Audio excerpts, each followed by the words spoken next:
If you want to buy stocks with more confidence, you need a clear system to analyze them before you invest. Too many beginners jump in just because of a tip, a meme, or a hot news headline, and then lose money when the stock crashes.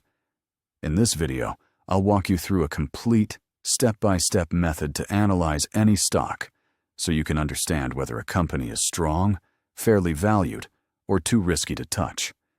By the end, stock picking will feel less like guessing and more like a structured process. What stock analysis really means. Before we dive into numbers and charts, let's first understand what stock analysis really means. Stock analysis is the process of deciding whether a company is worth owning at today's price. It is not about predicting the exact future. It is about making a smarter decision based on the company's real performance, its financial health, and the price you are paying for it. There are two main ways to do this. Fundamental analysis means you study the business itself, its financial statements, and its growth prospects. Technical analysis means you study the price chart, trends, and trading patterns to improve your timing. Smart investors combine both. They use fundamentals to decide what to buy and technicals to fine-tune when to buy. Today, we'll build a framework you can use even if you are starting from zero. Step 1. Understand the business. The first step in analyzing a stock is to understand the business. Before you look at any ratio, you must be able to explain in simple terms what this company actually does. A good stock is usually a good business first. If you cannot clearly say how the company makes money, you are already taking a big risk. Ask yourself what products or services the company sells, who its customers are, and why people choose it over competitors. Does it have a strong brand, lower prices, better technology, or loyal customers? Does it operate in a stable industry or a highly cyclical one? What is its competitive advantage, also called a moat? This can be anything from patents and technology to network effects or dominant market share. If the business model is easy to explain and the company has a clear advantage, that is usually a positive signal. If the company depends on hype, rumors, or a story that keeps changing every few months, you should be very careful and dig even deeper. Step 2. Check the financials. Once you understand the business, you move to the numbers and the financials. A company can sound exciting in a presentation or on social media, but the financial statements tell you whether it is actually growing and making money. You do not need to be an accountant, but you do need to focus on a few key areas. Start with revenue growth. Is the company's sales rising over time? Is growth steady or volatile? Rising revenue is one of the first signs of a healthy business. If sales are shrinking for several years, that is already a warning you should not ignore. Next, check profitability. Is the company earning money or losing it? Are profits growing faster than revenue, or are costs rising faster than sales? If revenue is growing but profit is shrinking, that usually means the business is getting less efficient, which is a red flag. Then look at earnings per share. This shows how much profit is flowing to each share of stock. Quality growth often means earnings per share is growing faster than revenue. If the company reports higher sales, but flat or falling EPS, that is a sign something is wrong beneath the surface.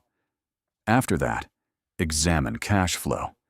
Even if a company shows profit on paper, it must generate real cash to pay bills, invest in growth, or return money to shareholders. Pay attention to operating cash flow and free cash flow.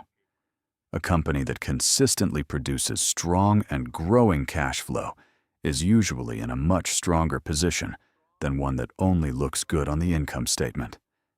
Finally, study the debt. How much debt does the company have, and is it manageable compared to its earnings and cash flow? If debt is rising much faster than revenue and profits, or if interest expenses are becoming a big burden, that is a serious risk, especially when interest rates rise or the economy slows down. Low or moderate debt with strong earnings and cash flow is usually a sign of a healthier business. Step 3. compare valuation. Once you have a sense of the business and the financials, the next step is to compare valuation. A great company is not always a great stock if the price you pay is too high. That is why valuation matters so much. Valuation tells you whether the market is already priced in too much optimism or if there is still room for the stock to move higher. If you overpay, even a wonderful business can give you a poor return.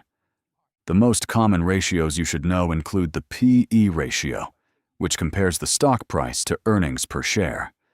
A high P/E can mean the market expects very strong growth, but it can also mean the stock is expensive. The P/S ratio compares price to sales and is useful when profits are still small or negative, but sales are growing. The P/E-G ratio combines price and growth, so it helps you judge whether a high P/E is justified by actual growth. The P/B ratio compares price to book value and is often used for asset-heavy companies like banks and manufacturers. A simple rule is to compare the stock with its industry peers and with its own historical averages. If a stock is much more expensive than similar companies, it needs very strong growth to justify that price.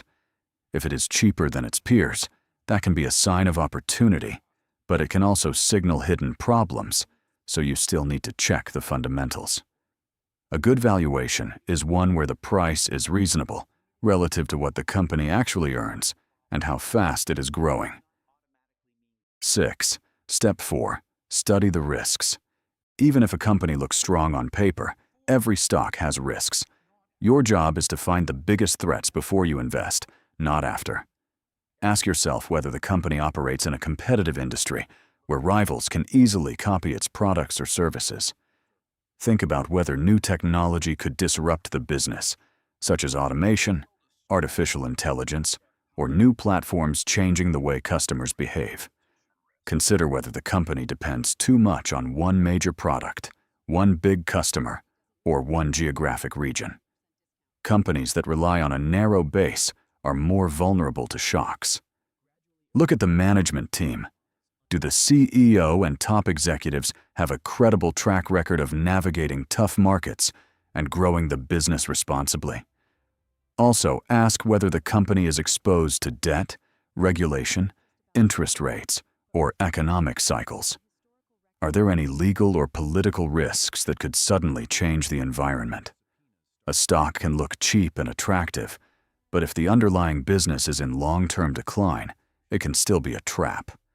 That is why you must always look at the future of the business, not just last year's numbers. Good investors accept risk, but they only accept risks they understand and can tolerate. Step 5. Use the chart for timing. Now let's tie in the chart and technical analysis. Fundamentals tell you what to buy, while technical analysis helps you think about when to buy. You do not need to become a chart expert, but you should understand a few basic concepts. First, look at the trend. Is the stock price moving up, down, or sideways over the last several months or years? Trading with the trend usually increases your odds of success. Next, watch for support and resistance levels. These are price zones where buyers tend to step in or where sellers tend to appear. If the price is near a strong support level, that can be a more attractive entry point with a clearer exit if the level breaks. If the price is hitting a resistance level repeatedly without breaking through, that is a sign the market may be skeptical even if fundamentals look good. Finally, pay attention to volume. Is the price moving with strong or weak volume? High volume often confirms a real move, while low volume moves can be more fragile. For example, if a stock has strong fundamentals, but the chart is in a sharp downtrend, you might decide to wait for a better entry or a healthier base. On the other hand, if the stock is breaking out above a clear resistance level with strong volume after a period of consolidation, that can be a more attractive setup. The chart does not replace fundamentals, but it can help you avoid buying at the worst possible moment. A simple stock analysis checklist. To make this process easier, you can use a simple stock analysis framework in your mind or in a notebook. Start by understanding the business, then check revenue and profit growth, review cash flow and debt, compare valuation with competitors, study the main risks, and finally look at the chart for timing. If a stock passes most of these tests, and you feel comfortable explaining your logic, it probably deserves more attention. If it fails several of them, it is often better to move on and find a better opportunity. Good investing is not about chasing every hot stock. It is about being patient, systematic, and disciplined. Apply this method to a few stocks. Write down your reasoning before you buy, and come back later to see what actually happened. That is how you turn theory into real experience and build real confidence in your analysis.